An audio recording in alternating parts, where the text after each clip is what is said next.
এই গাড়িটা দামি ব্র্যান্ডের গাড়ি, এখানে ফেলে দিয়ে রেখে গেছে। ওই যে সামনে একটা আছে, ওই সাইডে আরো আছে। সবগুলোই দামি ব্র্যান্ডের গাড়ি। সৌদিতে আসলে গাড়ির কোনো মূল্যই নেই। এটা পানির গাড়ি, দামি ব্র্যান্ডের গাড়ি।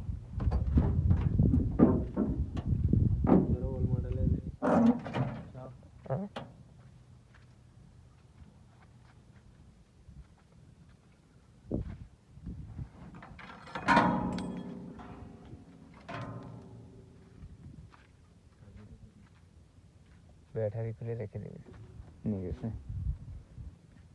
টায়ারে এখনো হাওয়া আছে। পানির গাড়ি এটা।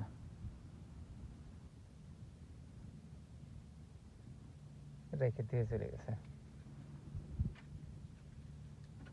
হয়তো গাড়ির কোনো সমস্যা, ফেলে রেখে দিয়ে চলে গেছে।